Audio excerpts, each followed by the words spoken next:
Então, como já o Leonardo abordou bem a parte do que é o Marco Civil, eu vou passar bem rapidamente, falar um pouquinho do conceito do Marco Civil, a sua aplicabilidade prática, né, no nosso dia a dia, o conceito do princípio da neutralidade da rede, para que serve. Muita gente pensa, né, quando se fala neutralidade da rede, o que é isso? O que é neutralidade da rede? É de comer? Né? É internet livre? É internet sem censura? Neutralidade da rede não é isso, mas tem a ver com isso. Tá? Então, espero que a ideia de vocês sobre neutralidade da rede hoje fique um pouquinho mais clara, porque às vezes é um bocado difícil de entender mesmo. Tá? Então, falar o que é a neutralidade da rede, onde se aplica na prática, e um exemplo muito prático, muito comum, eu acredito que todos vocês sejam vítimas desse exemplo de violação ao princípio da neutralidade da rede, no que se refere aos provedores de serviços de internet, principalmente operadoras de telefonia. Tá? Então, eu coloquei um exemplo ali para a gente ver no final. Falando rapidamente sobre Marco Civil, como muito bem o Dr. Leonardo já explicou, Marco Civil é uma lei federal, veio para ficar, é o nosso grande marco do direito digital no Brasil. Até aí, nosso país não possuía legislação específica sobre direito eletrônico, sobre direito digital. Essa foi um grande marco para a gente na parte civil, né? E a chamada Lei Carolina Dickmann, que só pegou esse apelido depois do caso dela, é um grande marco na área penal sobre direito digital. Então, Gisele, isso significa que antes do Marco Civil e antes da Lei Carolina Dickmann, a gente não advogava na área do direito digital? Mentira, tá? O que eu estou fazendo aqui há 13 anos nessa área, né? Então, quando as pessoas perguntarem para vocês assim, nossa, que legal, você atuou na área do direito digital, como muitos aqui já devem estar atuando, é uma área nova, né? Todo mundo deve questionar vocês, não dá aquela coceira assim? Novo caramba, né, meu? Que eu tô aqui há 5 anos, há 10 anos, tem gente há muito mais, há 20, 30 anos aí dentro desse assunto. Por quê? O direito digital no Brasil não surgiu só com a internet no Brasil. A gente já tinha casos muito antes dessa época. O direito digital não nasce no Brasil com a promulgação do Marco Civil, com a Lei Carolina Dickmann. Nós temos aí 95% dos crimes praticados pela internet que podem, sim, serem penalizados com a aplicação do Código Penal, com casos de direito do consumidor em que são aplicadas as leis consumeristas, Constituição Federal, Código Civil, ou seja, todo o nosso ordenamento jurídico, ele pode e deve ser aplicado a grande parte dos casos que ocorrem nos meios eletrônicos. Então, se a gente não já tivesse essa legislação prévia, não estaríamos aqui já há tanto tempo discutindo sobre isso, tá? Então, fiquem tranquilos, com as ferramentas legais que o direito brasileiro já nos proporciona, a gente já consegue fazer muita coisa sim. Temos lacunas legais muito graves, como o caso da privacidade de dados, proteção de dados pessoais, que o Renato já falou hoje de manhã muito bem, né? E que merece sim uma atenção, isso é prioridade máxima no nosso ordenamento jurídico, nós não temos nada de legislação sobre isso. Vejam bem, Paraguai tem, tá? Argentina tem, e o Brasil ainda não tem nada sobre a respeito. Então, a gente tem algumas falhas legais nesse ponto, mas com uma boa parte da nossa legislação atual já é possível sim a gente combater diversos ilícitos e outras situações jurídicas que ocorrem nos meios eletrônicos. O Marco Civil veio aí para dar algumas orientações para a gente e, principalmente, criar responsabilidades para as empresas que prestam serviços relacionados à internet. Criou a responsabilidade na armazenagem de logs, que é de 1 ano para os provedores de conexão e 6 meses para os provedores de aplicação, e também estabeleceu princípios, direitos, garantias dos usuários de internet, coloca obrigações legais para essas empresas, tá? Então, essa é a grande finalidade do Marco Civil, estabelecer princípios, garantias, direitos para os usuários, deveres também para as empresas que prestam serviços de internet, tá? Dentro desses princípios, a gente tem o tema aqui do nosso painel, que é a neutralidade de rede. Está ali no 3º artigo, né, do Marco Civil, que fala dos princípios dessa lei. Então tem o princípio da privacidade, liberdade de pensamento, né, a liberdade de expressão, e entre os princípios do Marco Civil, o que importa para a gente no uso da internet no Brasil está a neutralidade de rede. Todo mundo olha para esse artigo e pergunta que é isso, né? Mas que raio que é a neutralidade de rede? Então vamos lá. Neutralidade de rede tem muito a ver com a arquitetura, manter a arquitetura aberta da internet, manter a arquitetura da internet de modo isonômico, igualitário. Para quê? Para que os provedores de serviços possam gerar os seus serviços, possam oferecer os seus serviços de maneira também igualitária.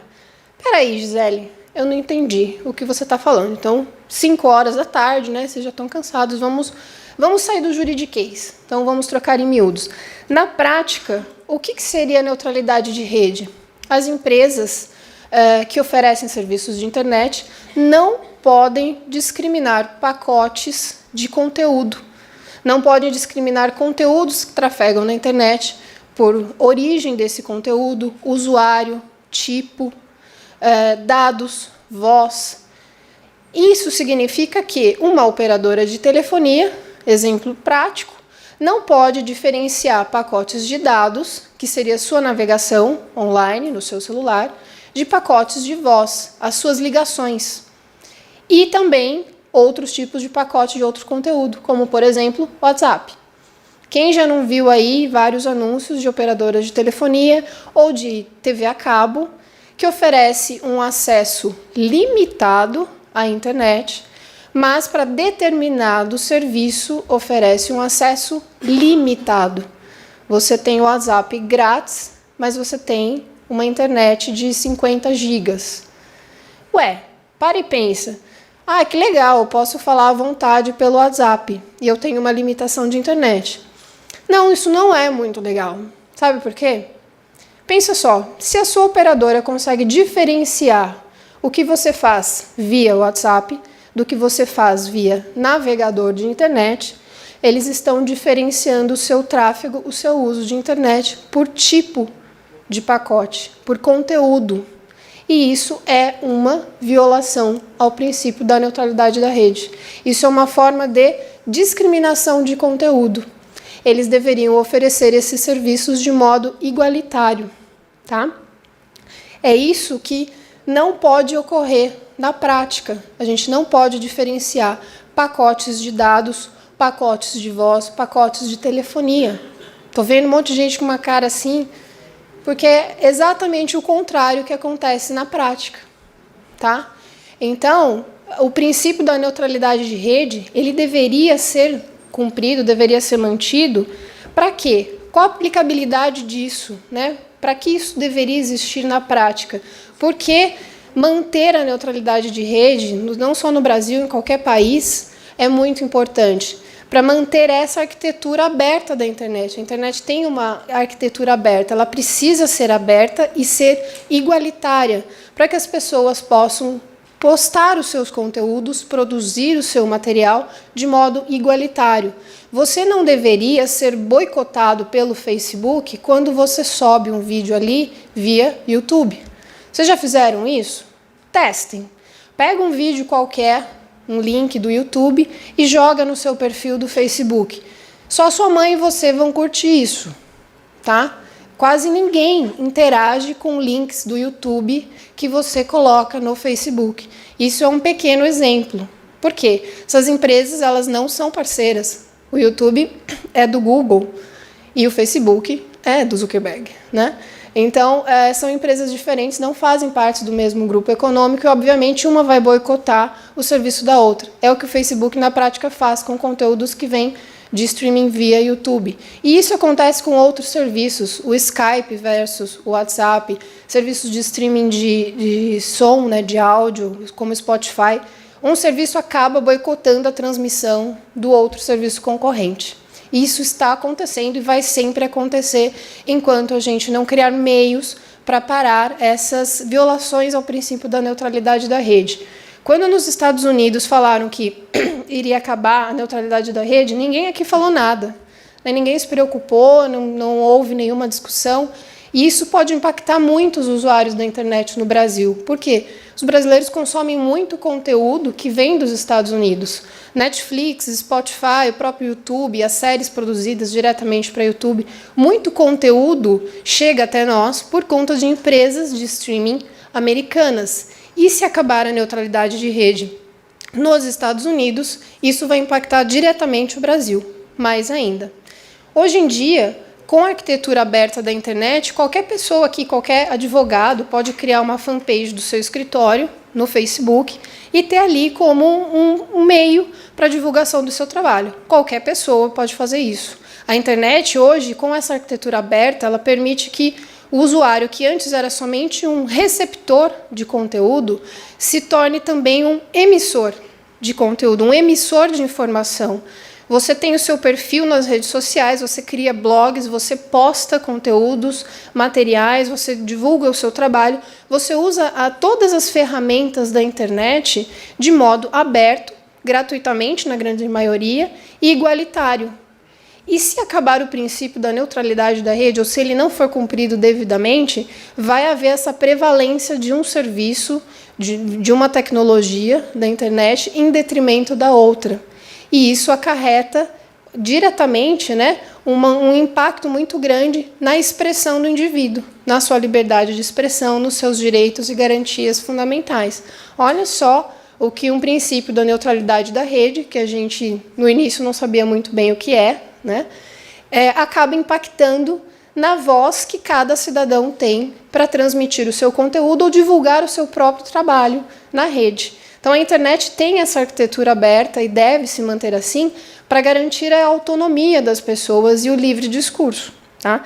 Essa é uma grande aplicabilidade prática. Um grande exemplo disso é a Wikipedia e qualquer conteúdo online que a gente possa usar e trafegar ali de modo aberto ou colaborativo. Se a internet não tivesse uma arquitetura aberta como é hoje, a Wikipedia não existiria e qualquer outra forma de conteúdo colaborativo. Tá? Então, passando aí a seguinte, já que o Leonardo falou sobre remoção de conteúdo, a gente viu neutralidade de rede agora, o que é, como são essas formas de você discriminar conteúdo na internet? Existem várias. Essas 3 que eu coloquei aqui são as principais. A primeira é a remoção, é a discriminação de conteúdo por bloqueio ou remoção. O que acontece muito em países como a China, por exemplo, né? Aconteceu no Brasil também, em relação ao caso do WhatsApp, né, que o serviço ficou suspenso por algumas horas, teve uma outra situação que foi quase um dia, por conta de uma decisão judicial. E há inúmeras outras situações em que conteúdos são bloqueados na internet por decisões judiciais, ou nem isso. Não precisa muito para um conteúdo acabar sumindo da internet. Basta interesses privados, né? Se vocês fizerem buscas no Facebook no Brasil por um determinado termo de busca, vocês vão encontrar um determinado resultado. Se você pedir para o seu amigo que mora no Egito, no mesmo dia, na mesma hora, fazer a busca pelo mesmo termo de busca, ele vai encontrar resultado totalmente diferente. E isso usando o mesmo buscador, as mesmas ferramentas. É por conta das configurações de privacidade do meu navegador? Não, não somente isso. É por conta que, dependendo do local em que a pessoa está, aparecem ou deixam de aparecer determinadas indicações para elas. Por quê? É de interesse público e privado que aquele conteúdo não esteja online. Então, não acreditem em tudo que vem na internet e não usem somente a internet como uma única forma de pesquisa, de informação. Tem muita coisa que circula na internet, hoje em dia fake news estão pipocando a todo canto, em que você chega num ponto de não conseguir encontrar até um conteúdo fidedigno, uma fonte fidedigna de onde saiu aquela notícia. E aí, por conta de interesses aí escusos, acabam aparecendo determinados materiais que não têm relação direta com aquilo que você está buscando. Então, você não chega diretamente na fonte que você quer e outros conteúdos que poderiam estar ali online acabam sumindo. Tá? Então, a gente sofre muito com isso, infelizmente, com a questão do bloqueio de conteúdo na internet. Isso também é uma violação ao princípio da neutralidade da rede.